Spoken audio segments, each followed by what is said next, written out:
ओम नमः शिवाय। जय माता रानी। दोस्तों, आप देख रहे हैं आपका अपना YouTube चैनल व्रत त्योहार टोटके। मैं हूं आपके साथ रिमझिम शर्मा। दोस्तों, आज इस वीडियो में मैं आपके साथ करवा चौथ व्रत से जुड़ी हुई एक बहुत ही महत्वपूर्ण जानकारी शेयर करने जा रही हूँ। ये जानकारी उनके लिए सबसे खास हो जाता है जो कि पहली बार करवा चौथ का व्रत शुरू करना चाह रही हैं। दोस्तों, इसके अलावा जो भी महिलाएं गर्भवती हैं उनके मन में भी इस व्रत को लेकर दुविधा है कि क्या वो इस अवस्था में व्रत करें तो किस प्रकार करें, या व्रत वो छोड़ सकती हैं। तीसरी, कुंवारी लड़कियां अगर इस व्रत को धारण कर रही हैं तो विधि उनके लिए क्या होगी।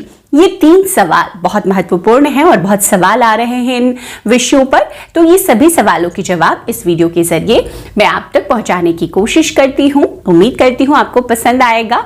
इस तरह की बहुत सारी जानकारियां लगातार मैं आपके साथ शेयर कर रही हूं। वो जानकारियां भी अगर आपको अच्छी लग रही है तो आगे जरूर शेयर कीजिएगा। करवा चौथ की पूजा विधि, सामग्री, विसर्जन की विधि, सास का बायना, ऐसी बहुत सारी जानकारियां करवा चौथ 2022 एक प्लेलिस्ट में आपके साथ मैंने शेयर कर रखी है। इन जानकारियों के लिए उस प्लेलिस्ट से आप सभी वीडियोस और पूजा विधि देख सकती हैं। तो सबसे पहला सवाल जो इस बार व्रत को लेकर आ रहा है कि जो नवविवाहिताएं हैं, क्या इस बार साल 2022 में करवा चौथ का नया व्रत शुरू कर सकती हैं। क्यों सवाल ये आ रहा है? क्योंकि इस बार दोस्तों इस समय अवधि में शुक्र अस्त हैं और जैसी हमारी शास्त्रीय मान्यता है कि कोई भी शुभ कार्य करने के लिए गुरु ग्रह और शुक्र ग्रह के उदय रहने की बहुत जरूरत होती है। कोई भी शुभ कार्य इनके उदय रहने पर ही किया जाता है, लेकिन अगर ये अस्त रहते हैं तो उन शुभ कार्यों का परिणाम शुभ फलदायी नहीं होता है। यही एक बड़ी वजह है कि शुक्रास्त के बाद में कई स्थानों पर नए व्रत भी शुरू नहीं किए जाते। अब मैं यहाँ पर सबसे पहले आपको बता देती हूँ कि अगर गुरु और शुक्र अस्त होते हैं, अगर शुक्र अस्त हैं तो कौन से वो कार्य हैं जो नहीं किए जाते। तो देखिए, शुक्र के अस्त होने पर आपको विवाह, गृह प्रवेश, मुंडन संस्कार, यज्ञोपवीत संस्कार और इसके साथ ही तिलक समारोह है आपके घर में, या फिर आप नींव घर की डालना चाह रहे हैं, गोद भराई का कार्यक्रम भी शुक्र अस्त में नहीं किया जाता है। या फिर नई वधू है तो उनकी पहली और दूसरी विदाई भी, जैसे पहली बार वधू जा रही है और दूसरी विदाई अगर वो बच्चे को लेकर पहली बार जा रही है तो वो विदाई भी शुक्र और गुरु अस्त में नहीं की जाती है। ये शुभ फल नहीं देते हैं।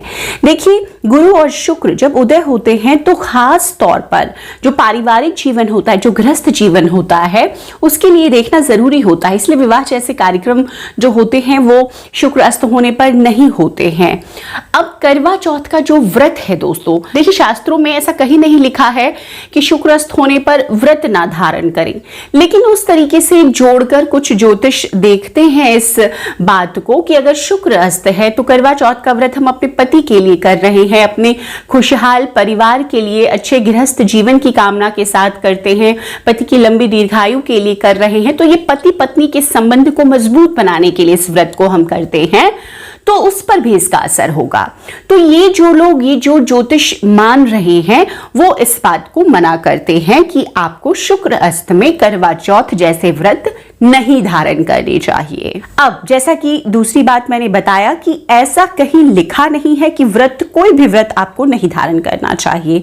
तो देखिए, ये आप अपने परिवार में भी सलाह मशवरा, अपने घर के जो पुरोहित हैं, ज्योतिष हैं, अपने कुल के जो लोग हैं उनसे इस पर सलाह ले ले। अगर आपके कुल में पहले से शुक्र अस्त में व्रत उठाते हैं, व्रतों को मनाही नहीं रखते, तो आप उठा सकती हैं, कोई दिक्कत नहीं है अगर आप पहली बार व्रत उठाना चाहती हैं।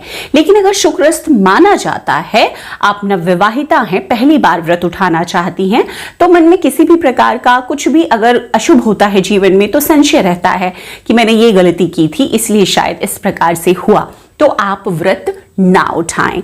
सेम यही चीज है, कुंवारी लड़कियां भी अगर पहली बार व्रत उठाना चाह रहे हैं तो उनके घर परिवार के रिवाज को उन्हें देखना होगा, क्योंकि कई लोग मानते हैं और कई लोग नहीं मानते। तो जो नहीं मानते उनके लिए सब कुछ क्षम्य होता है, तो आप इस व्रत को उठा सकते हैं। और अगर आप मानते हैं, परहेज रखते हैं इन चीजों का, तो आपको बिल्कुल मानना चाहिए, आपको ये व्रत नहीं उठाना चाहिए। तो पहला कि शुक्र अष्टमी में व्रत उठाएं या ना उठाएं, मैंने बहुत ही आपको तार्किक तरीके से बता दिया है कि कौन से कार्य मना रहते हैं। अगर ज्योतिष इस तरह का विचार रखते हैं तो आपके कुल के पुरोहित क्या कहते हैं, इन सब चीजों का ध्यान रख करके ही आप इस व्रत को उठाएं या इस वर्ष में ना उठाएं। अब दूसरी बात, ये गर्भवती महिलाओं को क्या गर्भावस्था में करवा चौथ या ऐसे कोई भी व्रत आगे पढ़ रहे हैं, क्या करना चाहिए? देखिए, व्रत का क्या है, व्रत हम श्रद्धा से अपनी श्रद्धा व्यक्त करते हैं, भगवान के लिए अपना समर्पण व्यक्त करते हैं। लेकिन ये तभी हम करते हैं जब हमारा शरीर, जब हमारा स्वास्थ्य साथ दे। कहीं ये नहीं लिखा है कि आप बीमार हैं, गिरे हुए हैं और आप व्रत में रहें, निर्जल निराहार व्रत रखें। तो ये चीजों का आपको ध्यान देना है। अगर आपका स्वास्थ्य बढ़िया है, आप व्रत कर सकती हैं, आप व्रत रखें, कोई दिक्कत नहीं है, इसमें भी आप छूट ले सकते हैं। किसी भी व्रत में ऐसा नहीं कहा गया है कि आप निर्जल निराहार रहें। वो आपका प्रेम है, समर्पण है, श्रद्धा है भगवान के प्रति, कि आप चाहते हैं कि आप उस दिन अपने आप को निर्जल निराहार रखकर मन को एकाग्र करें भगवान के लिए। तो अगर आप नहीं कर पा रहे गर्भावस्था में, तो आप फल, जूस, दूध, जो भी चाहें, जो भी शुद्ध चीजें हैं वो ले करके आप इस व्रत को कंटिन्यू रखें। देखिए, कोई व्रत अगर आपने एक बार शुरू किया है, जब तक सामर्थ्य है आपको करना चाहिए। हाँ, अगर इसी बीच किसी की प्रेगनेंसी, डिलीवरी ही हो जाएगी या कोई बहुत बीमार है तेज, वो कैसे रख पाएंगे, तो फिर वो अगले साल से व्रत करें, ऐसी कोई दिक्कत नहीं होती है। यहाँ पर कोई पाप जैसी चीज नहीं होती है। भगवान स्वयं देख रहे हैं कि परिस्थिति ऐसी है, इस वजह से इस तरह की चीज हुई है। तो गर्भावस्था में आप अपने शरीर स्वास्थ्य के हिसाब से व्रत रख सकते हैं या नहीं रख सकते। अब पूजा गर्भावस्था में कई लोग, क्या होता है कि 6 महीने के बाद पूजन नहीं करते, खास तौर पर शिव पूजन नहीं करते। तो क्या आपको गर्भावस्था में, क्योंकि करवा चौथ के व्रत में हम शिव परिवार की माता पार्वती, भगवान भोलेनाथ की पूजा भी करते हैं, तो आपको क्या करना चाहिए? तो देखिए, 6 महीने के बाद शिव पूजन मना किया गया है, खासतौर पर शिवलिंग को छूना वर्जित बताया गया है। उसके पहले आप मंदिर जा सकते हैं, पूजा कर सकते हैं। तो आप कोशिश करें कि आप घर पर ही पूजन कर लें और उसके बाद में चंद्र दर्शन, चंद्रदेव को अर्घ्य दे के पति पूजन करके व्रत अपना खोल लें। तो इस प्रकार से आप इस नियम को भी मान सकती हैं। तीसरा जो सवाल मैंने लिया इस वीडियो में वो ये कि कुंवारी लड़कियां किस प्रकार से व्रत करें। तो व्रत अगर पहली बार शुरू करना चाह रही हैं, शुक्रस्त का अगर आपके भी मन में संशय है, तो वो मैंने बताया आपको शुरू में। अब है जो व्रत की विधि होती है। देखिए, व्रत की विधि, कोई कुंवारी लड़की खुद से एक अनुष्ठान करके इस व्रत को नहीं रखती है। आमतौर पर उनके घर में ये व्रत हो रहा है, उनके साथ, जैसे माँ कर रही हैं, भाभी कर रही हैं, बड़ी बहन कर रही हैं, उनके साथ इस व्रत को वो शुरू कर सकती हैं, क्योंकि ये सुहाग से जुड़ा हुआ व्रत है। आप अपने घर की जो सुहागन महिलाएं हैं उनके साथ इस व्रत को रखेंगी। सारे जो पूजा की तैयारी है वो कर सकती हैं, आप मदद कीजिए, उसमें कोई दिक्कत नहीं है। आप पूजा में हर चीज अर्पित कर सकती हैं। आप, कई लोग सवाल करते हैं सिंदूर अर्पित कर सकते हैं, सुहाग सामग्री बिल्कुल अर्पित कर सकती हैं। माता को सुहाग की सामग्री, जो भी आपकी माँ, बहन, भाभी जो भी अर्पित कर रही है, वो सभी चीजें एक कुंवारी लड़की भी माता गौरा को अर्पित कर सकती है। अर्घ देने में और पति पूजन देखिए आप नहीं कर सकती हैं। अर्घ देने में है कि कुंवारी लड़कियां, जो कुंवारी कन्याएं व्रत को कर रही हैं, वो तारों के देखने के बाद भी व्रत को खोल सकती हैं। मतलब तारा दर्शन करने के बाद, उन्हीं को अर्घ देने के बाद में, तारों को अर्घ देने के बाद में आप चाहें तो व्रत खोल सकती हैं। उसके बाद में आप सीधा व्रत खोल सकती हैं। और जो महिलाएं, सुहागिन महिलाएं होती हैं, वो उसके बाद पति पूजन करती हैं और उसके बाद व्रत को खोलती हैं। तो अंतर सिर्फ यही है, विधि वही रहेगी। आपको अपने घर परिवार के सुहागन महिलाओं के साथ इस व्रत को शुरू करना चाहिए और इसी प्रकार से इस व्रत को संपन्न करना चाहिए। तो ये बहुत 3 ऐसे महत्वपूर्ण सवाल थे जिसके जवाब इस वीडियो के जरिए मैंने आप तक पहुंचाए हैं। उम्मीद करती हूँ कि आपको वीडियो पसंद आया होगा।